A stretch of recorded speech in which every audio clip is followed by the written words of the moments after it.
welcome to the Power Platform Show. If you want to be a supporter of the show, please go to buymeacoffee.com/ended365guy. Really appreciate it.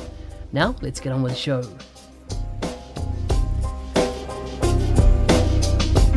Today's guests are all the way from the United Kingdom. We have Andrew, Mark, Iain and Alison. They all lead a company that we're going to unpack today and find out how these MVPs came together and started Proximo 3. You can follow them on the following Twitter handles. Andrew is Andrew Bibby. Mark Christie can be found at the Mark Christie. Iain Connolly at the Bearded 365 Guy. And finally, Alison, which is A Mulligan 365. Nothing like a mouthful. Welcome to the show, team. Thanks very much. Thank you for having us. Hey, Mark. Thank you very much. Good to have you on. This was a recommendation from another, world famous Brit, should we say, even though he's not from Brit, he's from South Africa, which of course our friend in common, what's his name? The platform guy now, is that what he's calling himself? Platform guy? Yeah. Yeah. And of course, that's very kind of him. Yeah. He's evolving. I had to evolve my brand when we, CRM became not a thing. In fact, I remember being on Instagram and my cousin's husband went, "Who's this NZ Crumb guy?" And I realized then that CRM doesn't translate outside our industry. Who's NZ Crumb guy? Everyone still calls it CRM though, don't they? No matter how much Microsoft want to push Dynamics. Yeah, true. And I think because the brand's hit now, But anyhow, let's find out about you guys. I'm keen to know about, I usually ask people what they do for food, family, and fun. I'll let you tell me how you'd respond to that. Who do you want to go first? Oh, you can choose. Alison, tell me, food, family, fun. Is this going to be like a stand-up? We're going to do it alphabetically. Yeah, okay. Okay, let's go for alphabet. I don't mind what order you guys talk in. I'm just glad to have you all on here at the same time. But anyhow, let's all talk at once then. Everybody say 1, 2, 3. I love it. I love it. Food, everything. Like anything. I'm an eating machine. Like, well, obviously I don't eat meat. Well, not obviously, but for those that don't know, I don't eat meat. But anything else delicious, anything that's really bad for you, that is delicious, I will enjoy it. Mm-hmm. Family-wise, it's just me and the man I affectionately refer to as the current Mr. Mulligan, because I like to keep him on his toes. I love it. I love it. And the 2 dogs. Nice. That's about it. My wife always says I'm her first husband. Yeah, well, yeah, you never commit. I think as a woman, marriage works out really well for men, not so good for women. I think really is a controversial view. But, I love it. Yeah, and in terms of fun, I like comedy. I like stand-up comedy. Nice. I like anything vaguely amusing. Was that sufficiently? Yeah, that's awesome. Nondescript. I love it. I love it, and it does sum you up. As in, I like that. Andrew. Nice. Yeah.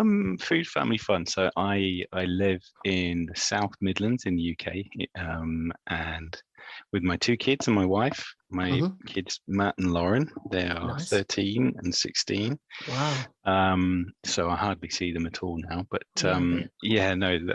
that's good. And food and fun, I'll combine the 2 and say that I've kind of found a new love for cooking and baking. Maybe in lockdown and a bit before that, but I was cooking tonight and I realized that I still love doing it and I should do it a bit more often. So, and nice. Everybody ate what I cooked, which is, an extra bonus. I was going to say that I got into running a couple of years ago, but A, I'm a hopeless runner, and B, I went for a run yesterday and I can barely walk today now. So after not running for a long time, and it's reminded me how bad a runner I am, and my knees just completely not built for it. So I don't think I'm a runner anymore. Yeah, I feel it. Mark. Bye. Hey, Mark. Oh, we've lost Mark. Let's go to Iain. So for myself, family's an interesting one because my family's currently grown. I'm due my first kid in December. Wow, congratulations. Thank you very much. So I'm having a daughter in December, so that'll be all good, or depends when this podcast goes out, I suppose. I may have had my daughter in December at that point. Nice. So that's cool. But it's an interesting one with food and fun. Like as Andrew and Alison have said, I love comedy, same as Alison, and cooking's an interesting one. I recently moved house and I found my love of cooking again. Got a new kitchen, so everything's a bit more novel, and just really enjoy cooking food and trying different things and just trying to push the boundaries even on that element, and just expose myself to more healthier food rather than just getting takeaway or just kind of pre-packaged food. So that's definitely where I am. Nice. I don't know if we got Mark back. We got Mark back yet? No, we haven't. So let's see if he pops back in. But tell me how, Proximo 3, you're a group of MVPs that have got together and formed a new company, and we've seen that done over in Helsinki. Was it Helsinki in Finland? A bunch of MVPs got together and set up a business. Seems to be going cracker. Tell us about how this came about for you. I think for me and Mark, probably Proximo 3 is an iteration of something that we tried a long time ago when we first started working together. And you're talking 10 plus years ago at that point. We started a community interest company in the UK, and we're just trying to do some kind of good products, housing for the housing market, and just different charities and things like that. And I think just the marketplace for us and where we were in our career, it just wasn't the right time. And it's always something we've wanted to do, and it's kind of grown over time with that. We've gotten into the community more, obviously met Andrew, met Alison, met yourself, etc. And that's kind of grown, and we found that for me, Mark, Alison and Andrew, we kind of all our ethos sort of aligned together, and it just almost was a natural progression. I think it's not been very hard to put it in place, but that's for me is probably how it came to life. I think one of the things for me is actually when I spoke to Alison. I've been alive the whole time. Don't ask me about technology at this time. No, I was actually when I was talking to Alison about new roles and things that I was looking, because I wasn't really happy where I was. Promises hadn't been kept, etc. So I spoke to Alison, and she said, "Well, why don't you just do it yourself? You know what you're doing. You've been at all the companies who have sold and moved on and done X, Y, and Z. So why don't you just do it yourself?" And me and Iain got chatting. Then we had a few calls with Alison, kind of got things set up. Then we thought, there's more to this than just the three of us, and we kind of reached out to Andrew, kind of gave his opinion, and I think the rest is really history from there, isn't it? I don't know if that sums it up quite quickly or not. Nice. What's your view, Andrew? Yeah, I think what was appealing for me is that when I've been on my own doing consulting for years and years, and you have to wear all those hats, as you know. But when I got talking to Mark and Iain and Alison, is that we have different strengths and areas that we've got good experience in, and so that means we can spread the load a bit more as well. And we don't all have to do everything. So and we sort of naturally fitted together in terms of somebody's strengths in one area that sort of fitted with another strength in another area. So yeah, that was what appealed to me, really. I like it. Alison? Well, I think we brought Andrew in as the looks. And, the model. Yeah. I mean, he's the financier, to be fair, right? You need someone that's got the right face, to go out. Yeah, he always looks very dapper, doesn't he? He does. Do I? It's a red jacket. It's a red jacket. There's not many people that can pull off that Quizmaster's jacket. Yeah. It's very few people Yeah, like pure it's class. one person. Pure There's class. one person in the world that can pull that off, literally. For me, it was I was chatting to Mark, and also at that time, or at the time we were talking about it, the things were changing with the IR35 set up in the UK. Okay. And I was a little bit concerned about that. And I had some customers that we had long-term contractors with, and they were a bit concerned about it. And I said, well, look, maybe if I had another route, we could do things as statement of work or something like that. Would be another thing that we haven't had to do that, actually, incidentally, as it happened. But it was another thing that I just needed, another T that I needed crossed and I that I needed dotted, just to make sure that I had everything covered for my business. But so like it was such an exciting and interesting proposition to get involved in something like this. How are you guys different than other practices? I know you've got a different operating model, how you go to market, how you engage. Can you tell us a bit about how you run Proximo 3 and how, what's your unique value prop that you go to market with?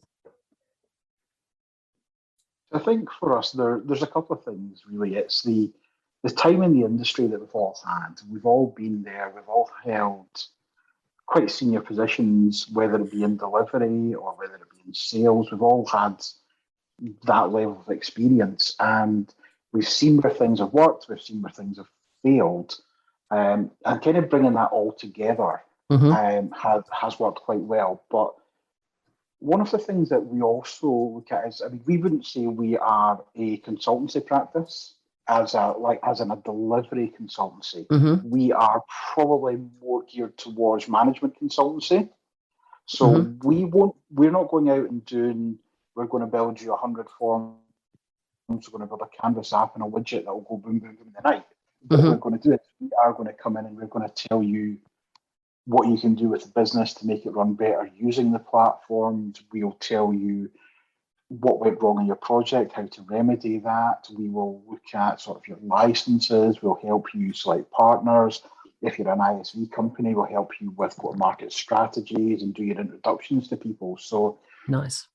There's a huge gap in the market. You've got delivery consultancy firms, or you've then got consultancy firms like your KPMGs, your larger companies. There's nobody that sits in that middle gap in there for that area that's hitting specifically Dynamics and Power Platform customers or potential customers. So you're not delivering projects in a traditional sense. So it sounds like you in a way are becoming the glue between a traditional partner and a customer. Yeah, I would say that's quite a good way of putting it. We work directly with partners. We work within customers. We can do, what's the best way, the politest way to describe it? Almost like project mediation. Yep. Yeah, that makes sense. It's a service that Microsoft used to offer that they don't anymore. So it's part of almost like a project assessment where we come in and say, okay, this is what your design was. This is what your requirements were. Yeah, this is maybe slipped here. That's maybe slipped there. Right, let's put a plan together and a formula of how you can work together to get to the end goal. And it's bridging that gap, which is quite unique. But I think both myself, Iain, Andrew, we've always been involved in projects where we've been parachuted in to fix things, or we've been put in like firefighters. It's almost a standing joke that I've never actually, well, I have now, but up until a year ago, I'd never delivered an end-to-end project. I would either go in at the start of the project to get it all kicked off and get it up and running, or I'd be coming in at the end of the project because it wasn't working to get it fixed, to get it back on track and get it over the line. So I'd never actually, in about 12 years, done a full end-to-end project, just because of the nature of what the skill sets were. And I think that's kind of the same with Iain as well. Yeah. I know Andrew kind of sits more at the front of that, where it's belts and braces at the start of the project so that everything's on line, so that there is a smooth running off the project. So you kind of can hit things. Yeah. I remember in one of my companies years ago, we used to have a sign that, and there used to be a cartoonist in the Microsoft ecosystem who had this kind of like a purple character, whether he was a dragon or something like that. And he just used to do these, one word things, but about the Microsoft industry and stuff. And I remember he had these, and he said, "Feel free to call us when the big guys fuck it up."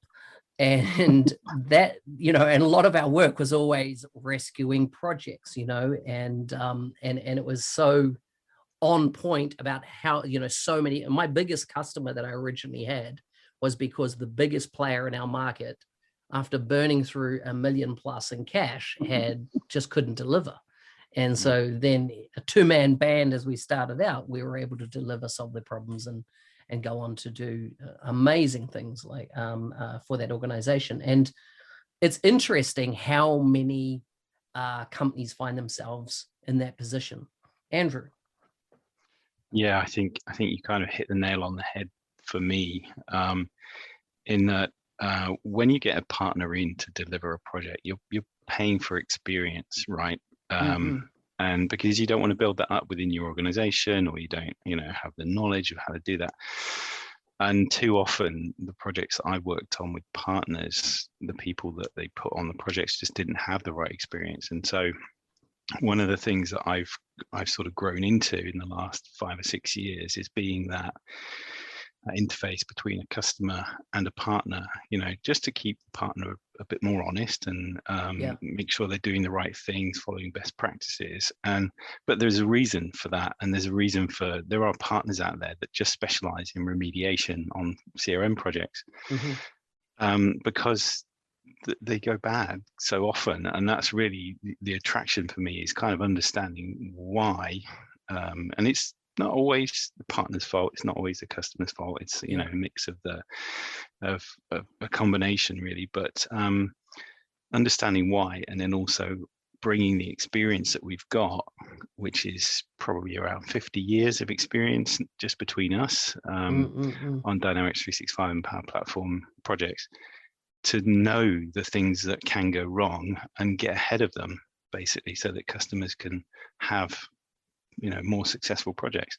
There's awful stats around the success of not just Dynamics projects, but CRM projects generally, because most of them don't succeed, and they don't get that return on investment that they set out to, because they're generally approached as an implementation project. Just get it in, deliver something, and that's what the partner's interested in, not focus on actually what's the business value behind it and driving at that, rather than actually just getting this new system in.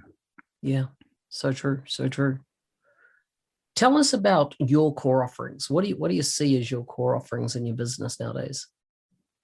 So, I mean, this is one that it's not difficult to describe, but what I would say is, with everything that's happening in the world, our core services, from where we maybe started off in our initial conversations to where we are now, and where we predict in the next 12, 24, 36 months, are slightly changing as we're going along. But as we said earlier, we are almost a management consultancy firm with a flavour on our platform and Dynamics. The main thing that we do offer are license reviews. So we'll come in, we'll look at your licenses, give you what your best value for money is, look at your role-based security. We will come in and do the project assessment or the remediations. We work with, now this is where it does slightly get tricky, and we have to watch and fully disclose who we're working with and when we're working with them. But we do work with some companies for doing partner selection. So if they either haven't chosen a platform, we'll work with them to help them choose a platform and then choose the right partner to deliver it. And that's one of the reasons that we don't want to go down the delivery route, because it would be a slight conflict of interest. The other one that is quite cool that we deal with is ISV onboarding. And when we say onboarding, it's more an ISV that might be absolutely amazing in their vertical, looking to get into Dynamics. But if you've been in Dynamics for more than 6 minutes, you'll know it's a nightmare to navigate around the ecosystem, the partner channel, the Microsoft channel. So what we'll do is we'll bring you on board. we'll review your product, we'll review your solutions, your go-to-market strategy. We will work with you in workshops and webinars. We'll introduce you to the right people, the right channels. We're working with $1 billion omni-channel provider at the moment to do something in that space, which has been well received. It's going very well. So that's something that we've been working with, and it's actually been really good. But while we do all of these, what we do actually have, and I don't know if you've looked on the website or not, but we've got our P3 framework. And really anything that we do, whether it's the license reviews, the assessment, onboard and selection, we've got the sort of 3 core principles, which are review, evaluate and recommend. So we'll review your current position and what you're looking to do. We'll evaluate what you can do, where you should be going, and then we'll give you a recommendation at the back of that. And we try to take those 3 principles into everything that we do, whether it is the partner selection, the assessments and the licenses. And we keep those core values. I like it. I'll let somebody else talk about the training side of things, because we didn't think we were going to go down into that route, but we have no choice. That's exactly what I was just going to go into there anyway, Mark, was the training side of it is, as Mark said, we've evolved a lot from where we were and what we were looking to do and what we're now currently doing, but we're doing a lot of training. We're finding maybe a lot to do with COVID and the current pandemic. There's a lot more training needed and delivering that remote. So we've developed a kind of training arm to the business, and that's doing all sorts of training, whether it's like we're all MCTs as well, actually. So we're all Microsoft certified trainers as well as MVPs as a business. So we're able to deliver the Microsoft core training as well as do custom training packages if somebody's looking for that. And one of the little niche things we're kind of looking at doing there as well is consultancy training. So as you say, like you might work for a large partner where you've got 300 CRM folks sitting there. They've been in CRM for years. They know the back end of the product, but do they know how to be a consultant? Do they know how to ask the who, the what, the when, the where, the whys, understand that and make that review, evaluate and recommend a solution? So we're looking to deliver a bespoke consultancy training package, and that's based on maybe some of the stuff that we've been at partners before where they have that package. So we're taking that, evolving that into the whole D365 space and Power Platform itself. So that's something which is quite interesting, not something that we expected to be doing.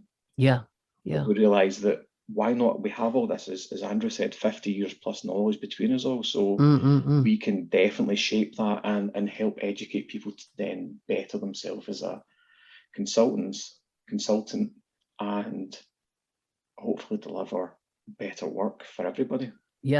So training is interesting. You know, I started my career as a trainer. In fact, I started as a sales rep of training content, and the first class that I sold, I actually then learnt it and delivered it. That was back in web design a long time ago. And of course, you know, if you've been in the Microsoft ecosystem, they have a thing called MOC or MOC, which is Microsoft official courseware. And often you could go and do, you know, a 3-day, 5-day, depending on what the class was, 2-day, etc. class, which was in a classroom, maybe, you know, 12 to 20 odd students.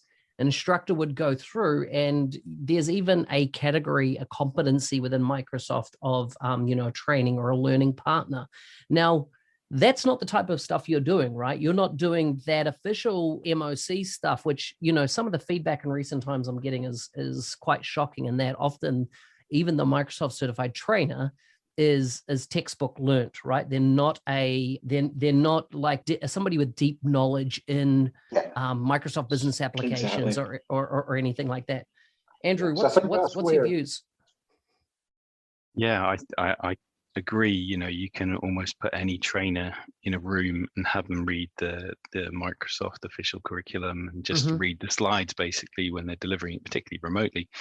But what we try and do is bring a bit of extra value and bring in that experience that we have when we're delivering those courses. And we do actually deliver Microsoft courses that follow, you know, certification paths and you know, using the Microsoft content, but what I certainly try and do is drop in those little nuggets of real world experience as I'm delivering the training to give that extra bit of value, because it's certainly not the case that you can attend a training course, anybody, and walk out the door and go and start delivering stuff. And that's obviously that's something that we tell people up front as well, that you're not going to walk out of the course an expert. You need the experience, and that's the most important thing, actually, to get the experience. But you've got to start somewhere, right? And if when we're delivering that training, we can also deliver a bit of real world, the stories from the trenches, the things that don't quite work, how the training explains them, or tips and tricks. That's definitely where we like to add value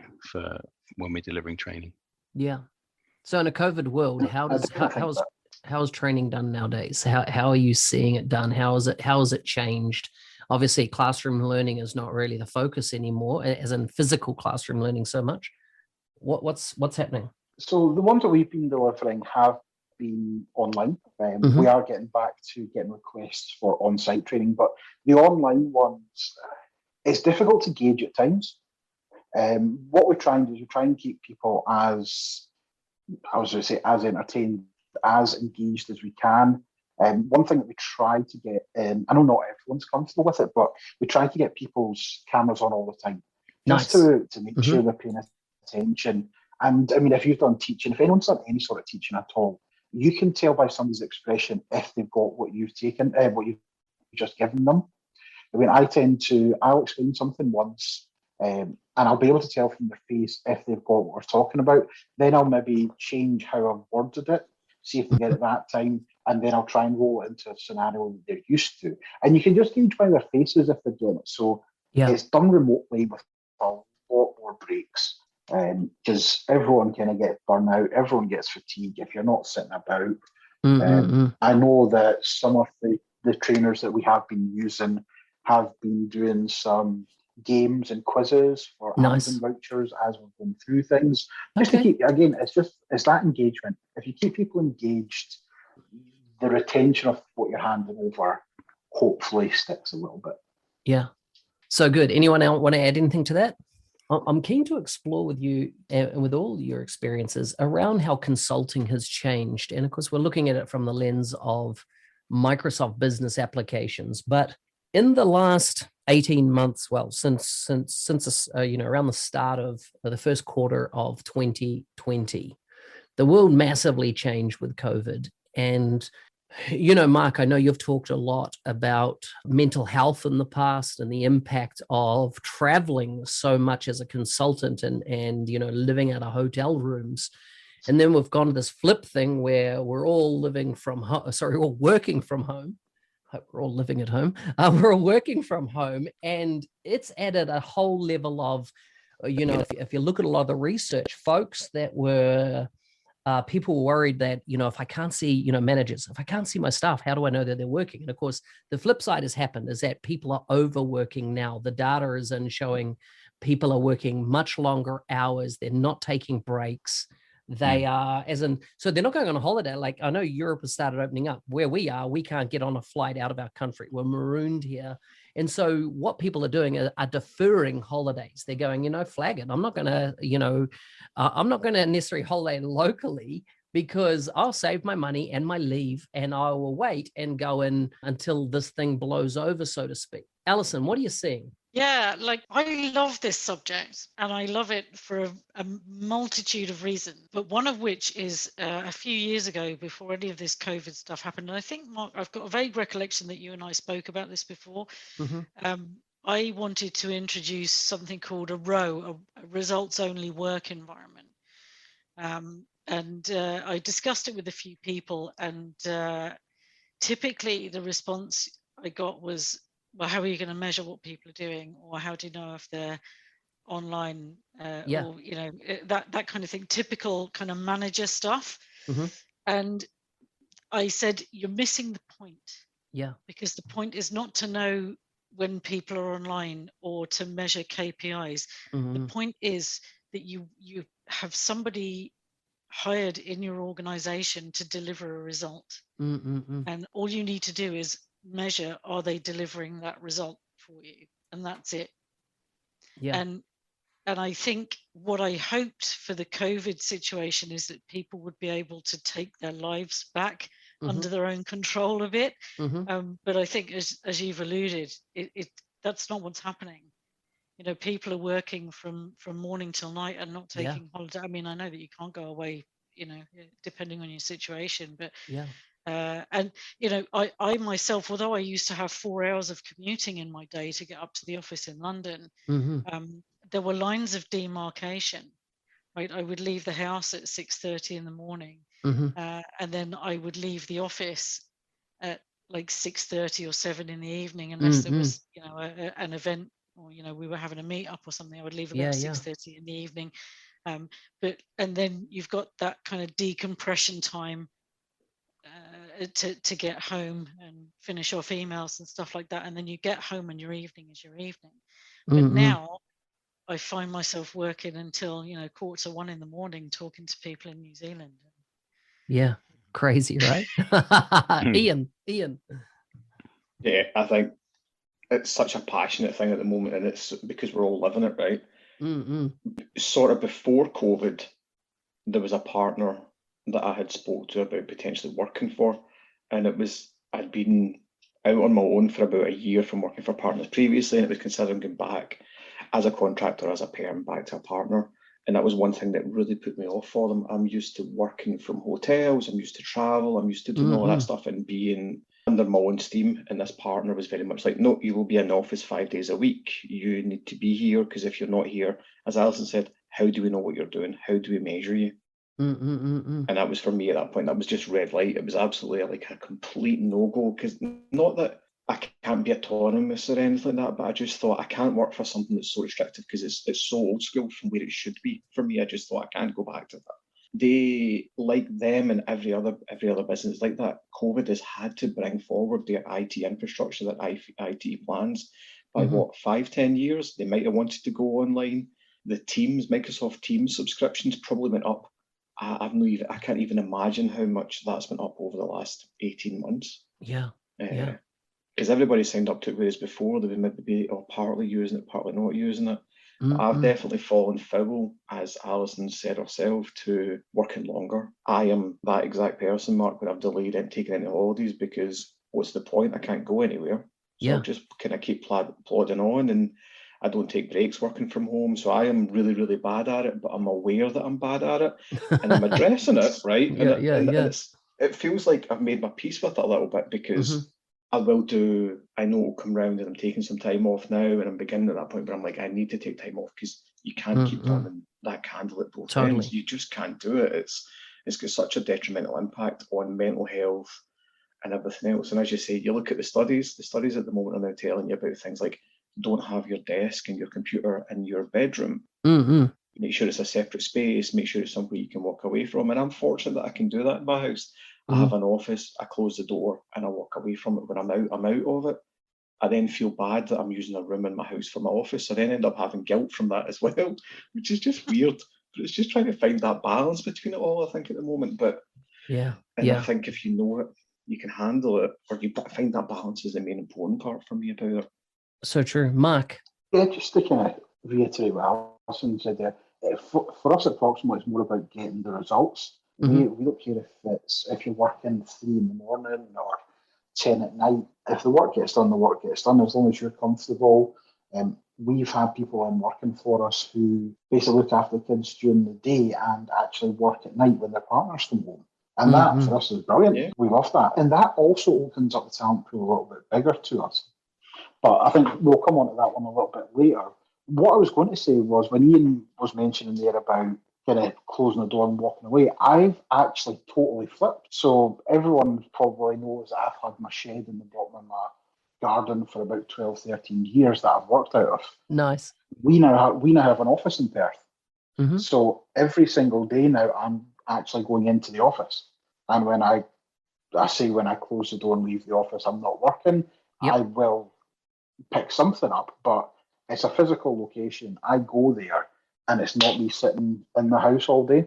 I mean, last week was the first time I'd been out on a customer site in nearly 2 years. Wow. So Wow. it's Yeah. it's, Is this the new normal? Do you think that we're going to all of a sudden, let's say COVID gets in hand and we're no longer top of minding it, and we're all vaccinated and it's under control? Do you think that we're going to swing back, or is this, for a modern word that we're using, the new normal from this point forward? Iain? I personally, It's a choice. It's 100% has to be a choice of the business. You put it that way for me. Yeah. Like, and I don't know if I speak out of turn for our guys. Yeah. They'll obviously their own opinion on this. Yeah. But there's benefits to working hybrid, right? Mhm. Years ago, I worked from the UK and delivered a project completely remote, and it saved the customer lots of money, and they benefited from that. Anything, I was there on Teams, I was there, and I was there when they needed me, but just not paying for the travel, the hotel, the business Exactly. wasn't paying for that. So there's that definite benefit from it, and I think it's opened a lot of people's eyes to that fact that, do you know what, you can have resource from all over the world. It doesn't need to be a local resource. You can pick the best person for the job that you're looking for. So for that way, for me, I think it has to be a hybrid offering. Yeah, we can do it remote, or you can have someone on site, but there's a different cost to having someone on site than from remote. And it's not impacting the work, but there has to be that different understanding and what the line is. Alison? Yeah, like this is a big one for me, right? Because there were so many companies that I used to deal with that had this real, really militant view of, like, if somebody couldn't come into the office every day, then they would, they were dead to them. They couldn't, they just wouldn't consider it. And there's two, I'm not going to name any names, but there's two companies in particular. I specifically had a conversation saying it's going to restrict your ability to grow as an organization if you will only accept people that are commutable to your office or will move to your office, and they didn't live anywhere, that they weren't located anywhere particularly glamorous that people would want to move to, right? And like Iain said, it's forced a lot of people's hand, like to have to be able to manage things remotely, and it's a huge saving in terms of money to not have, particularly a contractor, to not have to pay a contractor's expenses to travel to your site and put them up in a hotel and give them a per diem, right? Which is something we used to deal with all of the time, the per diems, etc. But also the time saving is enormous. Like, on a good month, when I used to have to go and see people in person, I would get 2 or 3 good client meetings in a day, right? And I can do twice that at least in a day now. Yeah, crazy, right? Just a lot of time savings. Andrew, anything to add?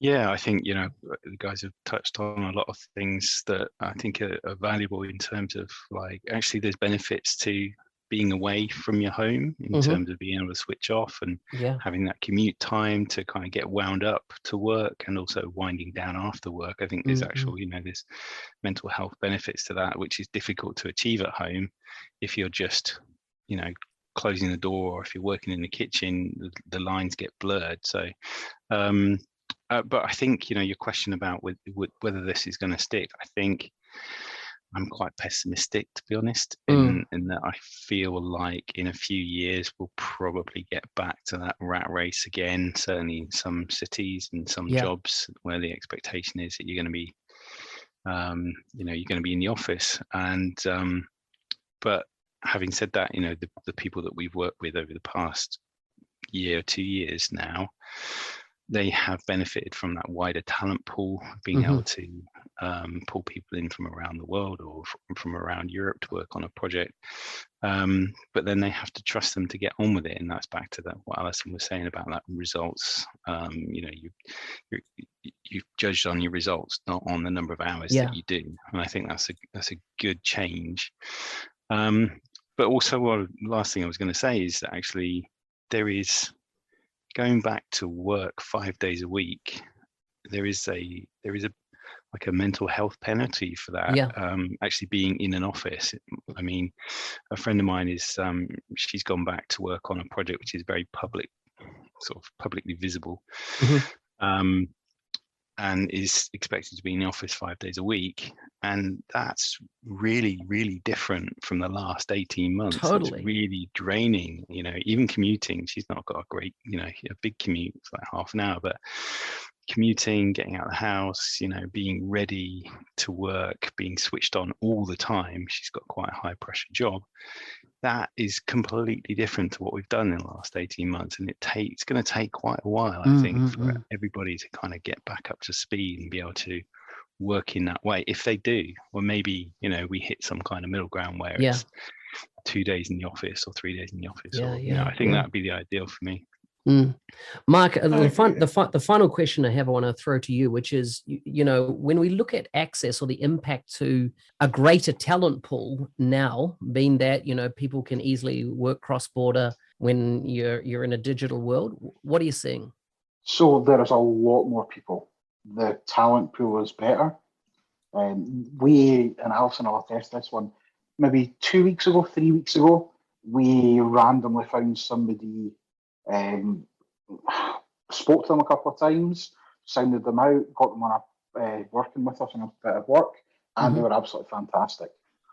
If that was just limited to the pool of people that we had at our disposal because of geographical locations, that bit of work would never have been delivered. Whereas we went out, and we have that person now on speed dial. The first bit of work that comes in that area, they're getting a call. I don't really care where they are, because we also, for the projects that we've got projects Italy, Canada, America. We're delivering a lot in the Nordics as well. So I mean, we've got projects all over the world. So it doesn't make sense for us just to limit ourselves to UK. Yeah, totally. Alison? Yeah, I'm just going to echo what Mark said there. Like, just the available talent and the fact that they don't have to be in this country or they don't have to be commutable to a certain site has just made a world of difference for us. And nothing, honestly, I found somebody to do a piece of work recently, and this person is an MVP, but based in India, and the company wouldn't use them because they considered it offshoring, even though this was like literally one of a handful of people in the world that could have done this job. And I said, like, honestly, Mark, that makes my shit itch. Like, it's just, I literally, I'm like, so you would rather that this piece of work doesn't get done? Yeah, crazy, than right? use somebody from overseas. Bonkers. Nuts. Bonkers. Yeah. Well, guys, we've run out of time. We're coming up the top of the hour. I always like to wrap up with some quick fire questions. This time I'm going to do one each. Okay. So I'm going to shuffle the deck, so to speak. And you're just going to get, I'm not pre-choosing who's going to get what, but the top person on my screen is Mark. So you're up first, Mark. Oh, wow. What's your favorite board game? My favorite board game? Oh, right. And I don't even know if it counts as a board game, but Yahtzee. I don't know if that really counts or not. Yeah, it's a board. I see what you mean. I like my numbers, and I don't have to think too hard, and I can just kind of go with it. It's also a good training ground for Texas Hold'em. You want to make sure your kids grow up as good poker players, right? There is that as well. Iain, would you rather have a rewind or a pause button on your life? Pause, because there's no point in rewinding it, right? You need to live with your decisions, and there's no regrets because of that. So pause it, just to take a moment, stop chat, and then move forward. Mate, I'd be rewinding back to my teens and having some fun again. Anyhow, Alison, what's your love language? Oh Jesus! Why didn't I get a philosophical one like Iain? My love language is not hitting people. Basically, if I didn't hit you, then I love you. I love that. I love that. That's so awesome. Andrew, you've got the final one. Good. What do the last 30 minutes of your typical day look like? Not today, but a typical day. Oh, I can't say that on air.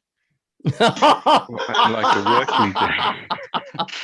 A working day or the actual day? Well, I don't know if you have special time in the weekend or no. Well, A 30 day, your minutes is day. not What do you very do long, before, you know like what I mean? before your eyelids drop? I yeah, okay, I'll keep it PG. Yeah. I normally read before I fall asleep. I normally get to the point where my eyes are closing while I'm reading. So Right. yeah. So there's the That's it for PG me. version. We'll let your mind make up what the un-PG version was.